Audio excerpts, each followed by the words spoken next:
Oh shit. Sorry folks, got a lot going on here this morning. You're probably wondering where your podcast is. Well, it's right on the way after this brief message from our sponsors over at Manscaped. Manscaped is the only men's brand dedicated to below the waist grooming.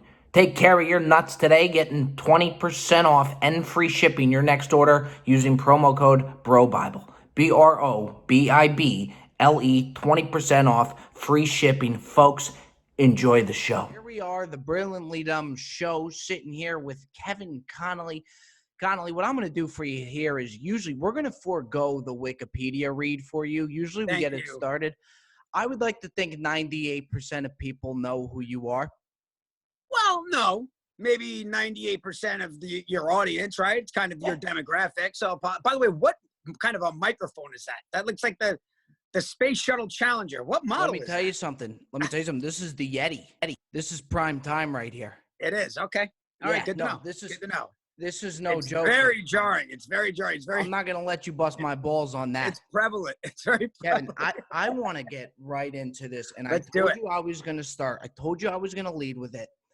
I've posted about it before, and I happen to think it's very good. Really? I walk into your studio to record a session with Navy SEAL Robert O'Neill. Right. Okay. From the time I walk into your studio at Action Park Media, how fast till you had your impression of me down? Well, first of all, I'm not an impressionist. I've never been good at it. I don't think I'm particularly good at yours either. I disagree. I saw a guy on one of your Instagram things that I thought was better than mine. I have to give it credit. I'm not sure who it was. I forgot his name, but there was one guy that was pretty good. I think you've put one of the best ones that I've seen. And I mean, I'm not just saying that because you're sitting here in front of me. Well, it goes in and out. But my interpretation of it was because you were interviewing Robert O'Neill, it felt like you were choosing your words very carefully. Or you were just trying to, I don't know, you were easing into the interview. Yes. So everything was just sort of slowed down and almost like you were like whispering to him. So would you say when the towers come down, where are you? Give me the groundwork. Where are you in 9/11? Can you tell us that? Is that Dad? Is that classified? And his dad there really changed the interview because I've seen him do a bunch of interviews, but that's the best interview I've seen him do because it was a new layer with his pops there. You know him and his dad are tight, huh? Oh my God. And it was like, you talk about being the third wheel. I mean, I had no business. Definitely. Right.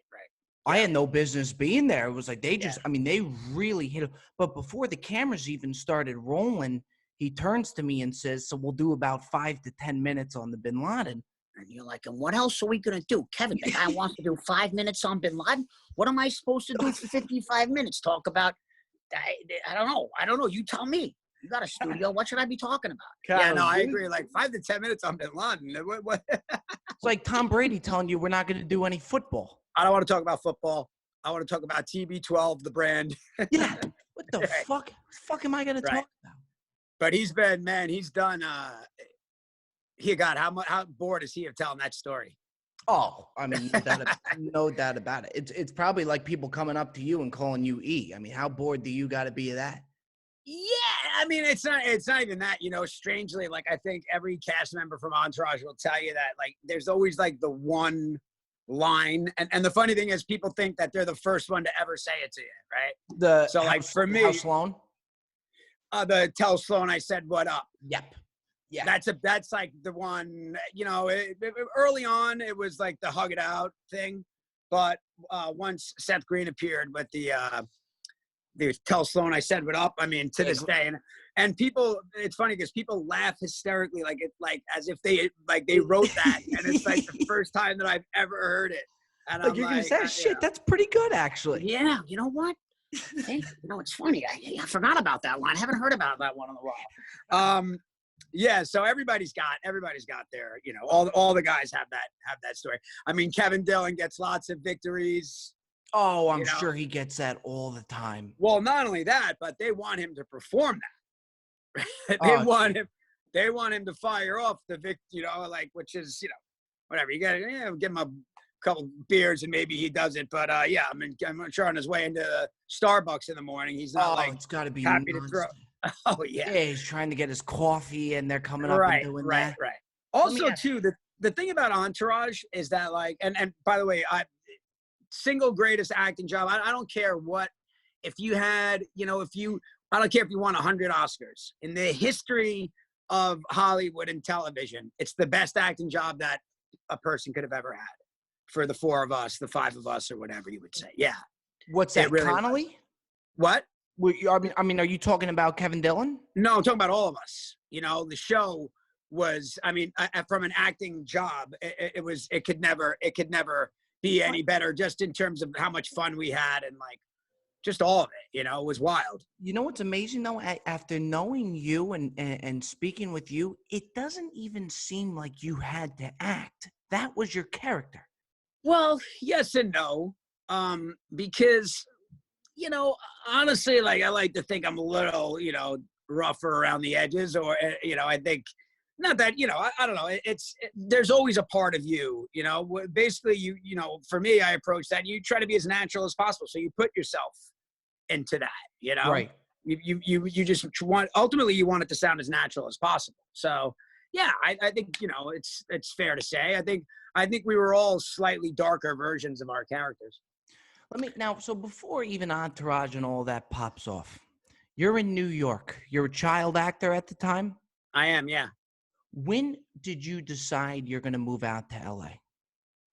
I made that decision really early, maybe too early. And it's one of those situations where obviously I'm glad I did, but if I knew then what I know now, I probably wouldn't have done it. If that makes any sense? Really? I certainly wouldn't recommend it. Well, I didn't go to college, and I would recommend going to college before, coming out here to tackle the beast Even if that is somebody Hollywood. told you before you went out that you were going to have the success that you did, you still wouldn't have done this same way? Well, yeah, of course, but who could know that? Like, a lot of it doesn't always go that way. Right. I know a lot of it is, getting that break. I know a lot of really, really, really talented actors that haven't gotten that break yet. And I think it happens for people at different times. So, I was lucky, but also too, I was 31, 32 when that happened. So I, was better, because I don't know that I would have handled it as well in my 20s. Right. I think it was better for me that it happened when it did. But yeah, man, it was just, it was great. But I had a point. I forgot. Now, It'll come back to me. Did your friends bust your balls in New York when you said, I'm going to go out to LA, I want to be an actor? Did they understand it and know you had it in you? Well, I'd been acting, right? So I was, from in my town on Long Island, I was like that kid in school, the actor kid. There was, it was me and another guy, but, I did Rocky V. Yep, you got the shit kicked out of you by Rocky's son. I won best 2 out of 3. If you're keeping score. I think it was that third bout where he really the third got one. Yeah, he got me in front of the big crowd, which I guess is really where it counts. Boy, did but, he. Yeah, but that was fun. And I was in 9th or 10th grade. I was 14, 15 years old. And, that was a big deal at the time. It really was. And honestly, this is crazy. I would say that the day that call came in that I got that job was probably the best day of my life. Were you too young to realize how great of a gig it would be? What, Rocky V? Yeah, like just even. No, well, that's why I'm saying it was the greatest day of my life. I was like overcome with I was so happy. Right. I would like that. I would say that. And then, in 2010, I got nominated for a Golden Globe for Entourage. But like those 2 moments were, and it's funny because Rocky V was like it's like the worst Rocky movie ever. Like, probably. The 2 that came after it are like considered better.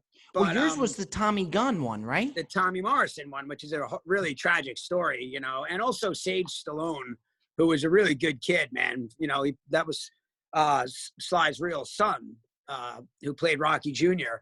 in was that Sylvester movie. Watching while you're bullying his son? Is Sylvester on the scenes watching you? Yeah, in fact, somebody sent me a clip on Twitter. There's a video on Twitter of him in there, like showing us. He's not working that day, but he's on set and he's there helping us choreograph. And it's like, who better to teach you how to do a movie fight? nerve-wracking for you? It was nerve-wracking. It was pretty intense. It was pretty intense. Yeah, I was starstruck. Stallone, listen, I love Stallone, and I'll see any Stallone movie. I think he's just an icon. I love him. I love The Last Rambo.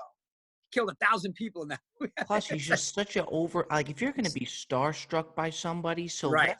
Sylvester Stallone's one that to be starstruck about. Yeah, and you know what? He had that thing, I've seen a handful of times over the years, when he walked into the room. Now, remember, this is 1989, 1990.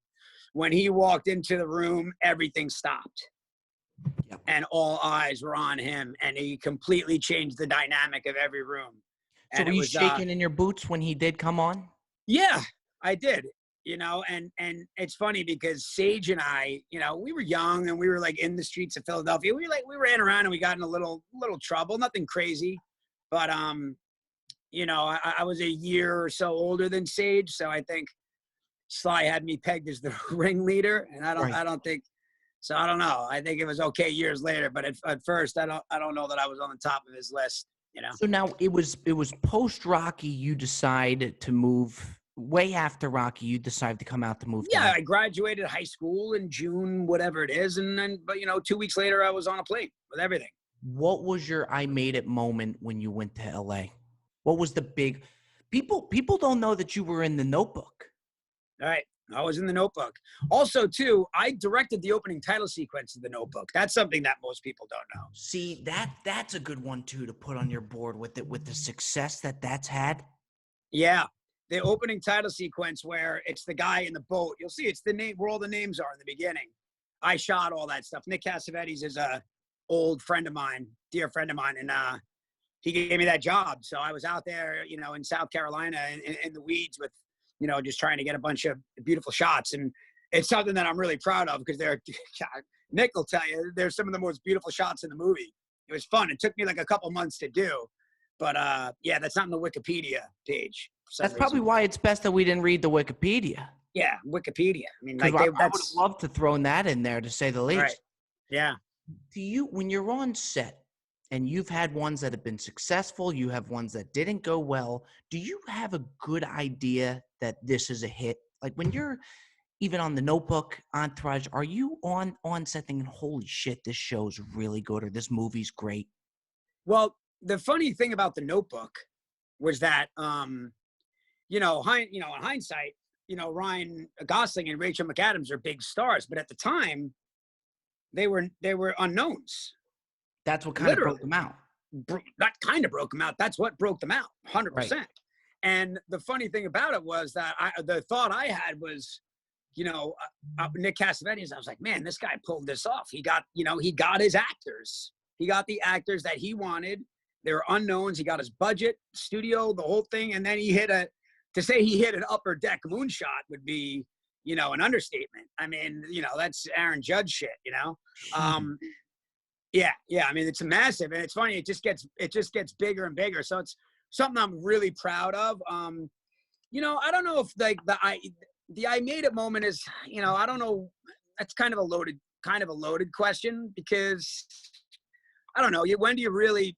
I don't know. You still wonder if you made it. I don't know. When was the time? It just becomes something else.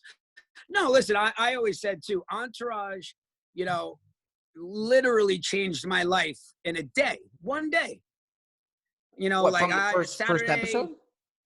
First episode, Saturday, and then the show aired on Sunday night. And on Monday, my life had changed completely. And How did you know? I don't know that I would call it I don't know that I would call it I made it moment, but it was something I'll never forget because it was hard to wrap my head around because I had been kicking around for so long. You know what I mean? At that point, I'd already been in the business for 20 years or whatever it is. But that was the biggest. But then I would walk into my coffee place that I've been going to for, 100 years. And like all of a sudden heads are turning when I would walk in, and it was strange. And I lived in an apartment building. I had to move out of my apartment building because people were knocking on my door, Come on. People inside the building, because they started talking and saying Kevin Connolly. Yeah, like Entourage, honestly, that show took off so quick that it was hard, because a lot of times, shows catch their mojo. Like if you think about like some of the greats, like Breaking Bad, for example. Breaking Bad, if I'm not mistaken, almost got canceled after season 1 because nobody was watching it. That was like, and then that caught fire and was like a juggernaut. Right. But Entourage from that first day was successful. I also have learned enough. I've done enough pilots and that kind, because Entourage was a pilot. So I've done enough pilots to not look too far into it, So I didn't really think too much when we were shooting the pilot because I had spent my entire life looking into it. I did a pilot in 2000, a CBS pilot called Sam Circus, and it was a World War II pilot. Okay. And to this day, it's the greatest pilot I've ever done. Really? I mean, it was miserable. Right. Like in the rain and the mud, like in the cabin to get, we had to go do the boot camp and that whole thing. It was an awful experience. But the final product is to date the best pilot I've ever done. I thought for sure that was going to go. And when it didn't, I just threw the rest. I was like, all right, you know what? There's no rhyme or reason. You just don't know. So when the Entourage pilot came, the best thing is, and I would tell any actor this, like, you get a pilot, do the pilot, and then consider that the job and put it out of your head. Because you just don't know how it's going to go. Not only that, it's so easy. You know how it is, the rumor mill. Like, Kev, I heard CBS is looking to pick up comedies. Just saying. I hear you're on the short list. Connolly, the impression CBS is moving into 1-hour dramas. I didn't want to say anything. I want to tell them we were friends. But, I just, whatever. I know you're superstitious, but. Yeah, so you try not to, what? If I didn't come into goal that it was a couple days after I had met you, you would have just been walking around LA with the impression of me in your back pocket. Yeah, well, not only that, I was sort of doing it without you anyway. I would just started talking to people that way for a couple days. I'll take that as a compliment. Like shit. Yeah. No, but it's funny because I knew, it can be intimidating. Like, you got Robert O'Neill, he's an intense dude. Oh, no, that's an intense dude. The funny thing. Right? And like, go ahead. No, the funny thing, too, I remember saying to you, I'm thinking, this guy's a Navy SEAL. We had him at, I don't know what it was, 3 o'clock. I'm thinking, he's going to be here at 2:45. O'Neill doesn't show up at 3:01. I'm sweating. Right. I was freaking out. Yeah. Well, just because he's so disciplined, right? Yeah. He's not going to be late. Navy SEAL, he's going to be here 15 minutes before, no? You believe this guy? I thought this guy would have some kind of discipline. I hope it's okay. We're going to be running late tonight. Yeah, but it's funny because we've had some really heavy, some good interviews in here. In the short period of time that we've been up and running. But it's hard to top that story. We've had FBI agents. We have had all kinds of people in here telling crazy, crazy stories. But to sit there and listen to this guy talk about killing Bin Laden it's hard to top. I don't know how. You could ever top that story. You let them. The story's so good to where, as the interview, you don't got to say much. It's just kind of guide them and let them tell that story, and you got gold right there. Yeah, that was gold. Let me ask you, what would you prefer? Is there a difference pressure-wise between acting and directing? What do you feel more pressure on? Well, no, the directing thing is really hard. And, I would equate being a director. It's almost like being a head coach. Like at times, maybe you get too much credit. And then at times, you're only as good as your players, right? Or your team, and it's like, to me, the thing that was so terrible for me was the whole experience with the GOTTI thing was just awful because I knew I was in trouble on the first day. How? I just landed and I realized that the resources that were needed, that I were under the impression would be there, were just not there. So imagine from top to bottom, it's a 5-year thing of like having this horrible, dark secret. So when all that movie came out and all that happened, that wasn't a surprise for me. I'd been sitting on that for 4 years.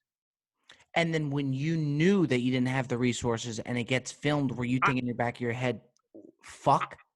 Well, yeah. I was saying fuck before we started filming. I was saying fuck. Yeah.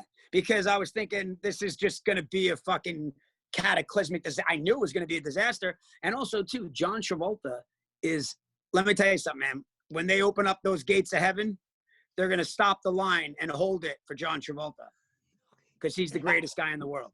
Really? Yes. And any of that weird shit, I don't know what. And for me, the fucking guy's a 10 out of 10. He was a fucking beauty. As an actor and as a person? As a person, as an actor, as everything, you know, and you know, he deserved better. He deserved better. And, you know, but I'm the one that fucking took the heat for that. And whatever, I'm not here to fucking cry me a river, but that wasn't really my fault. And I'm the one that fucking took the heat for it. So yeah, there was a pressure, but the worst part about it was knowing what was inevitable on the first day. I knew. And then you have an option. I'm like, I can quit, which is what I should have done. But then in hindsight, you go, you know, I was of that mind of like, I'm not a quitter, you know, like that part of you takes over. And it's like, well, I'm going to do my best. And then I just thought, like, let the chips fall where they may. But yeah, man, on that first day or that first week, first couple of days, I was like, fuck, man, I'm stuck.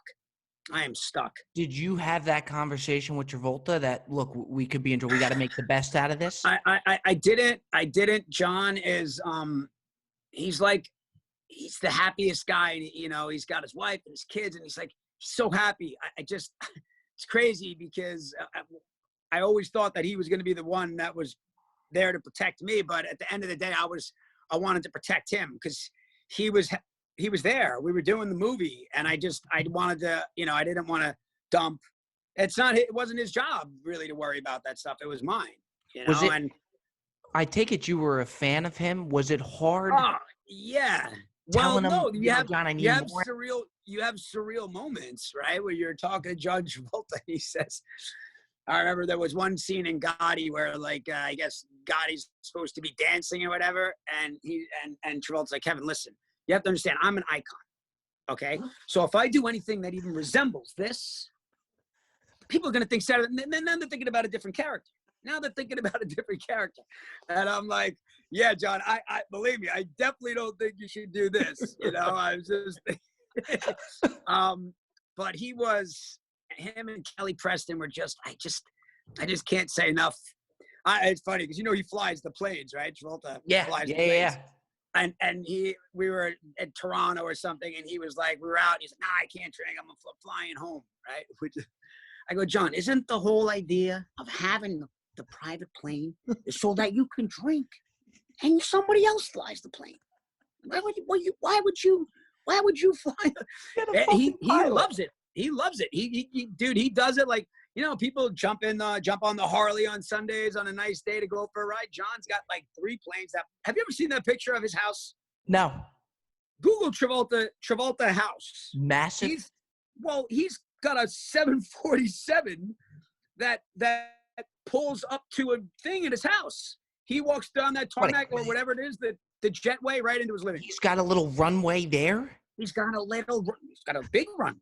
He's got 3 planes, but he's got the thing that you walk through and that goes to his house. Yeah. Christ. Yeah. Before. But I can't say enough good things about him. And whenever I see people like take shots at him or try to hurt him, it infuriates me because he's a good man.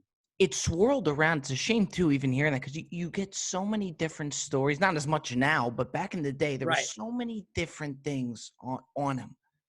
I didn't know what to expect, and I just was blown away at how fucking awesome is the only word for it. Awesome. And, you know, I failed him, and that is something I have to live with, you know. Well, but at the same time, too, you start crying. Huh? I think it's safe to say you've had your fair share of good moments. Yeah, no, absolutely. No, but we went off on a tangent, but we were talking about the directing versus the acting, right? Like, you watch a movie and the movie bombs, the actor's going to go, well, you got this fucking guy at the helm. You know what I mean? It's usually he's the scapegoat regardless. The classic NFL head coach. And then when it does work, maybe they get too much credit, but Right. and then again, there's the greats, the Scorseses, there's a million of them, David Fincher is to me an ace, there's a bunch of great directors out there. So That just don't miss. but also too, the other thing about directing is it takes a lot of time. Like the GOTTI movie, granted, that was a fucking debacle, but it took, from the time to where it's 4 years, 3 years, So you got to really make sure, people will send me scripts and like say, hey, how do you feel about directing this? And what do you think of the script? And I'll go, I think the script's great. I can't spend the next 4 years of my life living in this, but yeah, I think it's awesome. It's just amazing to me that It's a you big knew commitment. day one that you guys were in trouble. That's amazing to me. I mean, like when I tell you that by the end of that first week, I was like looking at like any possible exit strategy. Wow. Yeah. Now, speaking of a couple guys that barely ever miss, when you first came out to LA, that's when you linked up with Maguire and DiCaprio. Yeah. Tobey and I did a show in 1992 called Great Scott. Was the name of it. 13 episodes. And it's funny, we were on Fox, but we were up against 60 Minutes, and we got smashed. Yeah, we saw how that panned out. We got smashed. Yeah. So we didn't last very long, but Toby's my brother, and he's been a great friend. And yeah, Leo, we're just we're just a band of brothers out here. Because you guys were living together, no? Well, I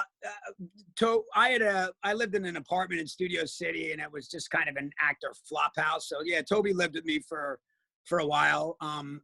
But mainly because we were like Beavis and Butthead, you know what I mean? We were just like smoking weed and like hanging out, playing video games at Jerry's Deli. And were you guys competitive with each other, like different roles, or was it so much more of a? No, honestly, dude. And this, I would put on my hand on the Bible. Like I've never, ever, ever felt an ounce of jealousy, even before Entourage, and any success that any of my friends have, because, and this is true, which is what I never understood about people being jealous of their friends. Success for your friends is good for you. I think you're a perfect. You would think you guys are a perfect example. But yeah, I mean, well, one thing has nothing to do with the other. Right? I mean, right. If you're good, your path is your path. But success for your friends, it's good for everybody. So to me, I was always, nobody was ever rooting for, and it's funny because I met Leo early on, and he was like on the way. Oh, so when you met Leo, he was already, because I was going to ask you if you saw in Leo like, geez, this guy's something special, or he was already huge at that. He was like doing This Boy's Life or whatever, was the movie. So yeah, you knew he was, you knew he's a good actor right away. He was 18. You knew he was an elite talent from the acting standpoint. Not who would have ever thought he would have gone to where he was. But truthfully, almost the stranger moment was the day that Tobey got Spider-Man. That was. How did he tell you? He called you up and told you? No. Well, what happened was, I don't even know if I should be saying this, but I'll tell you. So, Sam Raimi, who directed the movie, this is a record somewhere, had seen Cider House Rules and really liked Tobey. But, Tobey was like a regular guy. He didn't have that sort of look to him, but Sam liked his acting and wanted, the right actor, So Tobey went out, and when I tell you that Tobey hit the gym, and of course, Tobey was sober. Tobey's all natural. There's no cheating involved. It was like just stone cold blood, sweat, and tears, hard work. And Tobey shows up for a screen test, and I guess he was in like, I guess you could say it was like a leotard, I guess, right? And it was just really kind of hot. And like after the first couple of takes, he just kind of pulled off the leotard, and like the whole room was like, holy fuck. He was just like ripped. And then they shot it. So they did this screen test. So Tobey gathered us, a bunch of our friends got together, a few of us, and we watched the screen test, and we were all like, holy shit, Tobey, that's pretty crazy. We're at the debate starts, like, yeah, bro, you're going to probably get this. And then he was like, yeah, I got the role. Like he surprised us with that. And that was just a great moment, because nobody deserved that more than Tobey. He seems like a total stand-up guy. Fucking best. Yeah. He's the fucking best. Period. End. Folks, I apologize. Just a quick interruption here. From our sponsors over in Manscaped, the flowers are blooming, the grass is growing, and it's time to mow your lawn. You can trim the hedges below the belt and efficiently, no matter what your balls look like, big balls, small balls. Get Manscaped today and protect those balls. Manscaped is the only men's brand dedicated to below the waist grooming. If you want that below the waist premium grooming, go ahead and order Manscaped today. Use promo code BROBIBLE, BROBIBLE. Get 20% off your order. And then we'll double down and say we're also going to give you free shipping as well, only with Manscaped, thanks to Big Bob and the Brilliantly Dumb Show. Folks, thanks for bearing with me on that. It's time to enjoy the rest of your show. Take care of that. How does, you know what's funny? Let me ask you, Connolly. There's this misconception, okay? People think that you guys were roaming around calling you guys the Pussy Posse. That was from a magazine. That was from an article that stuck. Yeah. You guys never made that up. No. And also too, by the way, that finally came to light. Thank God. So some in the New Yorker or New York Magazine, which is like the higher end. I don't know. It was a high end magazine at that time. Probably the New Yorker. It was the New Yorker, I guess. Okay. This woman wrote an expose on Leo. She said it. And to her credit, she didn't say that we said it. She said it. She owned that. Yeah. I mean, yeah. She never said like, oh, I hear they call. She just called us that. And like, talk about annoying. That's on par with the Seth Green thing. Cause it's just not true. Right. It's just not true. And it, like the train has just built up so much momentum that you just throw your hands up. But, we were far cooler than that to ever Does your mom see that article, call you the next day and saying, Kevin, what the fuck?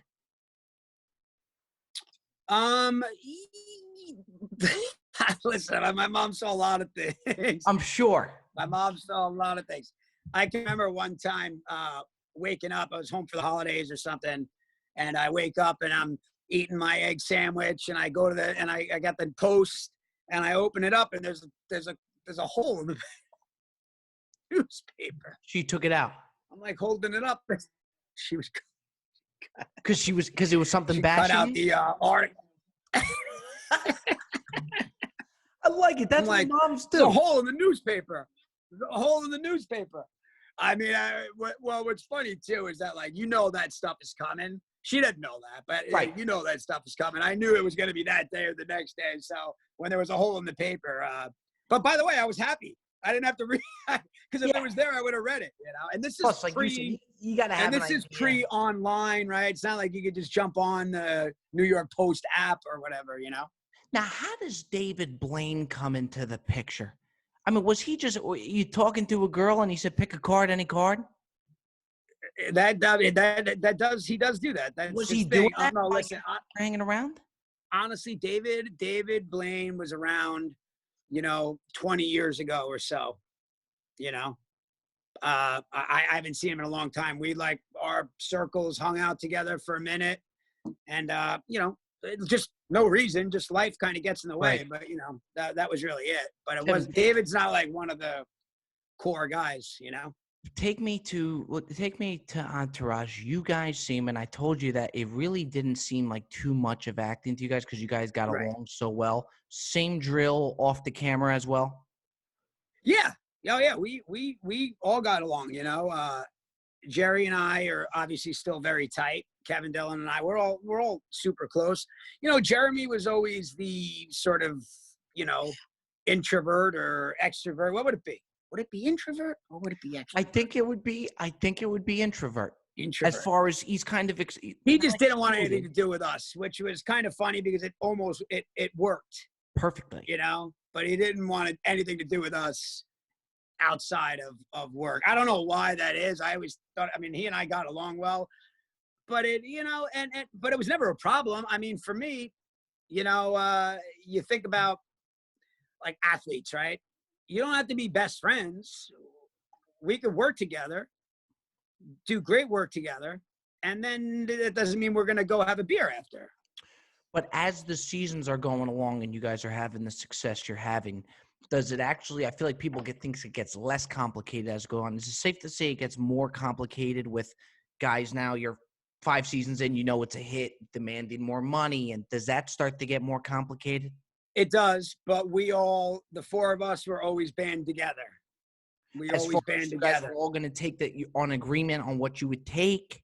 And I will credit Kevin Dillon, because Kevin Dillon arguably could have been a guy that could have said, look, I'm a little bit older than you guys. I've had bigger careers than all of you put together, and I'm just not going to make the same amount of money as you, Connolly. He could have said that.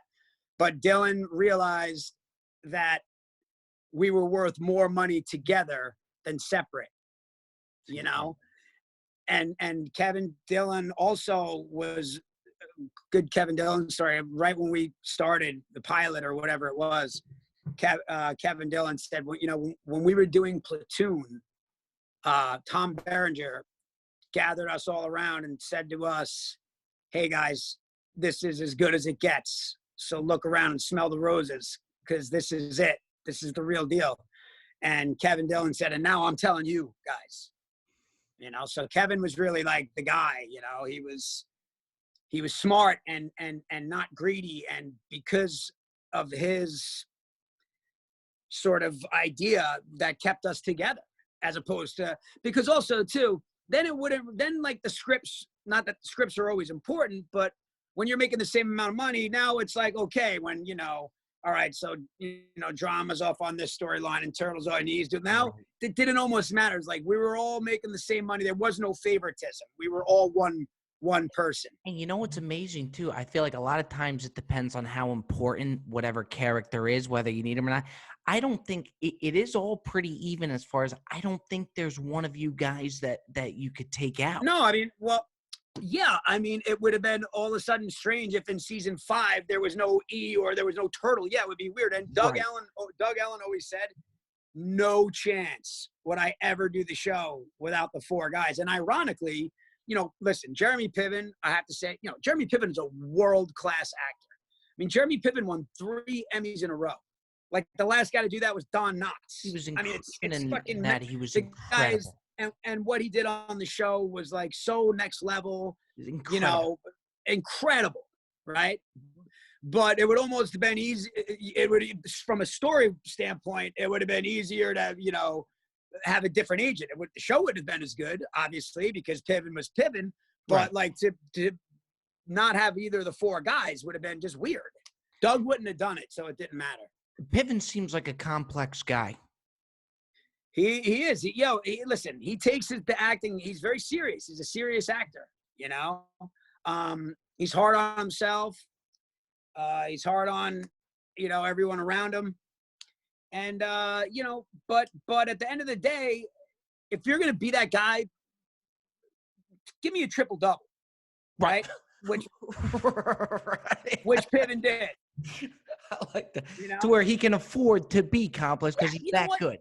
Knock in 125 ribbies. Right. Put 40 in the fucking bleachers. And you know what I mean? And to his credit, he always delivered on that. So that was really, to me, the only thing I ever gave a shit about.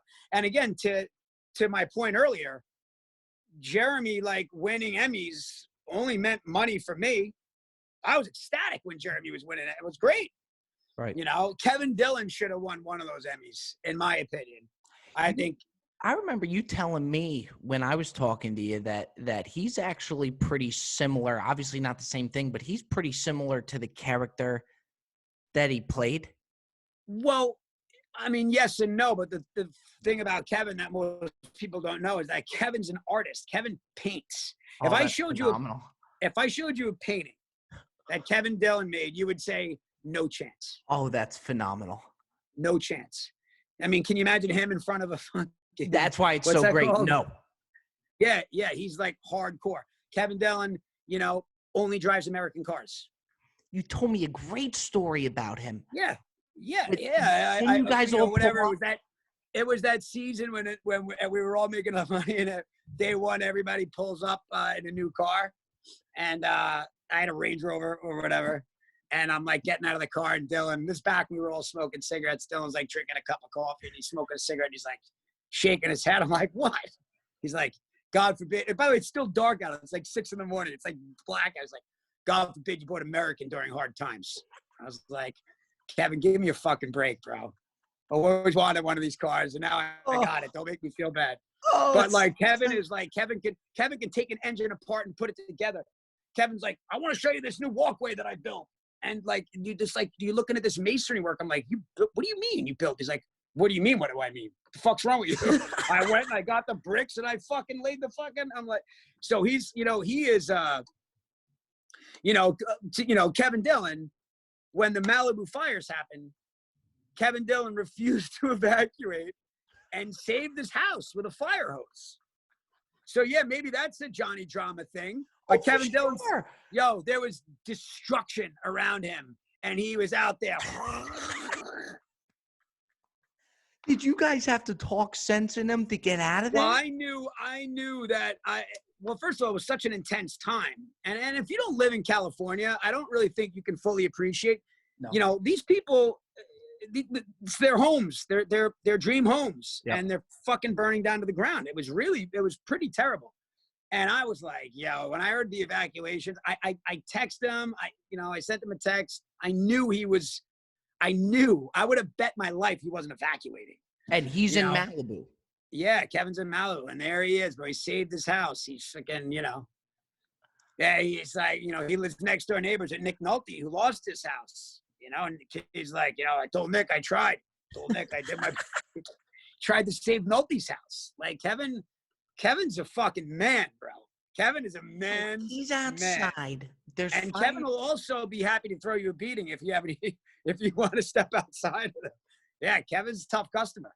And he's outside in his backyard with a fire extinguisher. Whatever, not an extinguisher. With a fire extinguisher. He's got a fire extinguisher? Where is he running power to this thing? Yeah, no, he had a hose. Whatever it is. I'm like, what kind of hose? Like a regular green garden hose? How's your water pressure? I don't know exactly the details of it, but I know he saved his house. And then he was out like trying to save other people's houses. Kevin's a great guy, man. I love Kevin. Jeez. Yeah. On a much different note that I wanted to ask, that it's true. It's going to sound crazy, but it's true.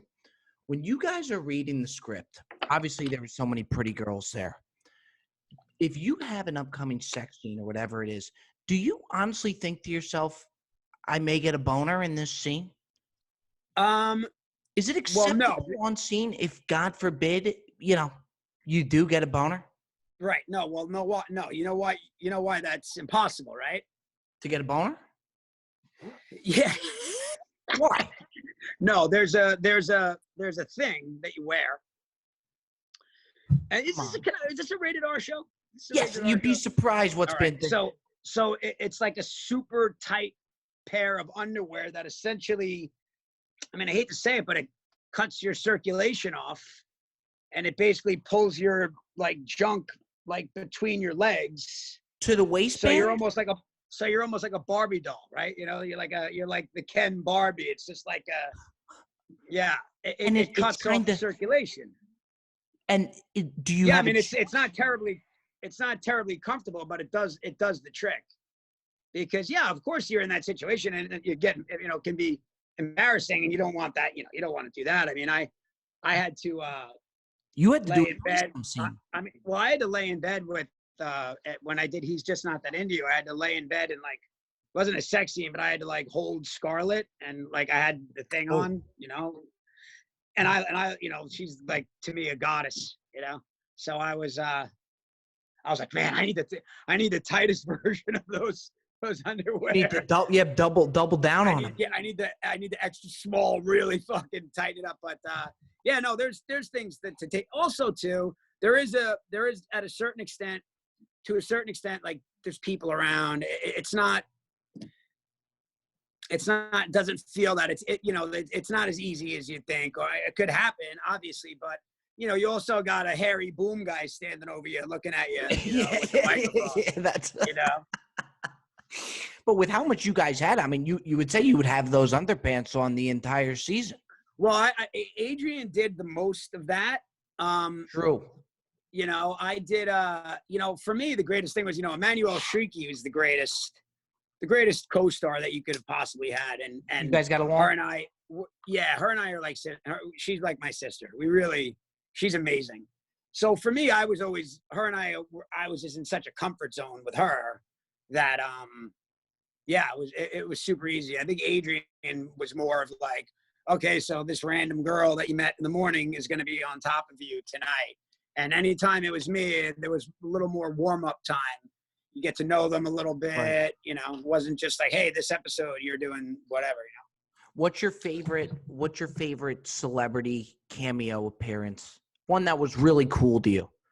Or maybe even a guy that just from an acting standpoint, you were like, holy shit, he's actually very good. Well, Martin Landau, Okay. the guy, there's something you might be interested in. I mean, he was in, you know, he's one of the original Actors Studio members. He was in Cleopatra with Liz Taylor and Richard Burton. He was friends with, you know, him and James Dean were best friends. You know, he was like a real dude, and he knew that I liked it. So listen to him tell stories. And he would love to tell the stories, but you ask him and I tee him up and let him talk and just listen to the stories, and it's pretty amazing. I think he's a triple crown winner: Oscar, Emmy, Tony, for Martin Landau. You almost had to enjoy even off the scenes even more than on the scenes, just with some of the shit you were seeing. Well, the other thing too is we got to do a lot of fun episodes. The U2 concert, you know, we were just they put wires on us. We had floor seats, and we knew where the cameras were, and we had to go just out there and do it. You know, the Sundance episode, the Cannes episode. So it was fun, sort of just blending in with, you know, what was going on. Those are some of the funnest.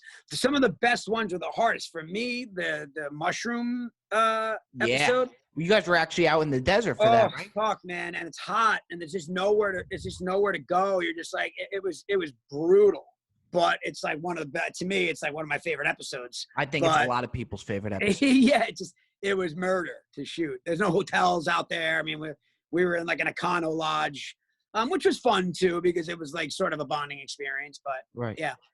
Let me ask you something, okay? You guys have kept it. You really don't hear much about it. What's the most you could give me on what went down with Don's Plum? Can a movie with you, Leonardo DiCaprio, and Tobey Maguire really be that bad to where you don't want it released domestically? Well, first off, that had nothing to do with me. So you weren't even supposed to be acting in it at all? No. I mean the backlash part of it. You know, and listen, at the end of the day, you know, the director, who he and I have since, you know, we're fine, it's all good, but you know, he was my roommate. We were roommates, and it was supposed to be, you know, Leo's understanding of it was that it was supposed to be a short film, so he worked on it for a day, and then as Leo's star started to rise, they built it into a feature to try to sell it, and Leo's position was that wasn't the deal. And he was pretty much doing it, safe to say, for his friends, as a favor. Me, for all of us, you know. But like that could have been a cool short film to go to Sundance and do whatever. He just didn't. That wasn't the deal. There was a deal made, and that wasn't the deal. You know. But the other thing too about that is, fuck, man, that's 25 years ago. Yeah. It's 95. Would it be bizarre for you to watch it now? You know, I have interest. I mean, I don't know. Maybe, I don't know. I never really thought about it. It's funny because every time that Leo has a movie come out, they write a new story about it, you know, and it's just about Don's Plum, and that still ends up coming up. Yeah. About, like, you know, the big Hollywood machine killing the indie artists, and it's just ridiculous because it never goes away. Didn't happen that way. So finally, Connolly, to close us down, what's next for you? Do you want to? Is it the podcast game that you're enjoying doing? What's next?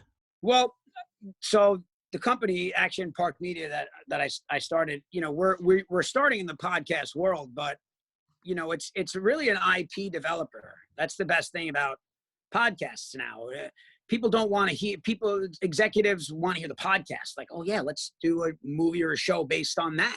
Right. So it really helps you develop IP. So for me, the end game, because one of the things I've learned in all these years out here is actors love them, but we're at the bottom of the food chain. You know, and unless you're Brad Pitt or Leo and you get that first dollar gross, actors at you know, the middle of the road, middle ground actor like myself, we get kicked off to, you know, we kind of get kicked by the curb. So it's really about ownership. So here I'm developing things where I can have a piece of ownership and make real money. You're a businessman. Yeah. And also too, I'm having a blast with the podcast part of it, but it's really just one leg to a much bigger thing. Good. Well, again, one of our best episodes happened in your studio over there. Yeah. Action Park Media. Kevin, Robert close O'Neill. the show down as me. You could say this is Robbie Berger on the Brilliantly Dumb Show. Time to close this down. This is you. Thanks for tuning in to Brilliantly Dumb. It's Robbie Berger, Kevin Connolly. Thank you. By the way, was I supposed to do an O.J. Simpson? We're kicking ideas around. Robbie Berger interviewing O.J. Simpson. OJ, listen, I don't want to get into the criminal part of the case because I believe that, you know what, you were acquitted, and that's it. So I'm with that. But are you thinking I should get the glove? When you drop the glove, did you think about going back for the glove? At what point do you realize you don't have both gloves? Do you send somebody back? Do you call Cato? Was Cato involved? My cousin turned to me. He goes, "That was really fucking good." I drank my beer. I go, "I know." You know, the funny thing too, by the way, O.J. Simpson, what a fucking disaster. Did you see him? What is wrong with this guy?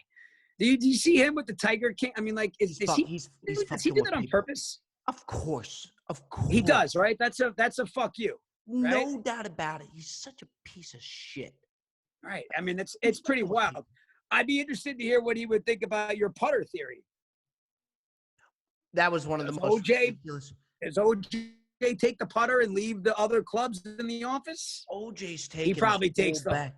Oh, geez, you took this putter. It's like you were going to use it as your carry-on.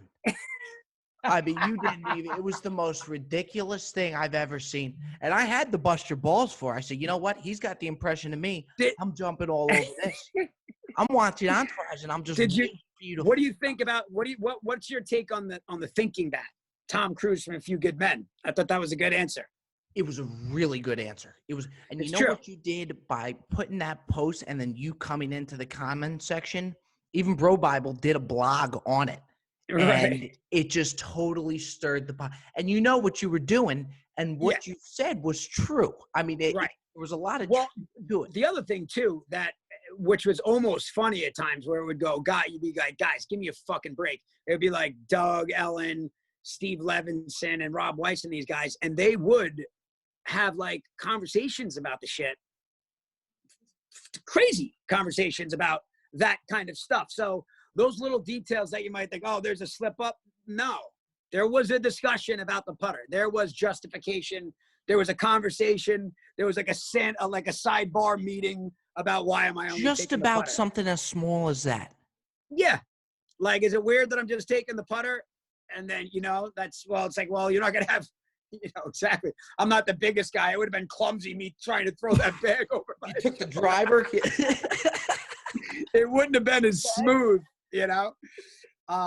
So yeah, but yeah, those guys there was every little detail like that was very heavily debated, and nothing went, who cares? No one's gonna notice. Something you've told me, which I found interesting, was like, even with you guys are always drinking Budweisers, you said a lot of stuff just part of acting. You want something to do with your hands. It helps to have something to do.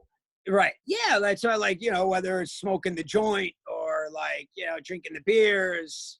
And also, it's funny too, because that was, that's a Mark Wahlberg thing. Wahlberg and his buddies were big on like light beers. Those guys Mark would sit down at the club and order like a giant tub of like beer on ice, bottled beer, and him and all of his boys. Bud Light's coming to you?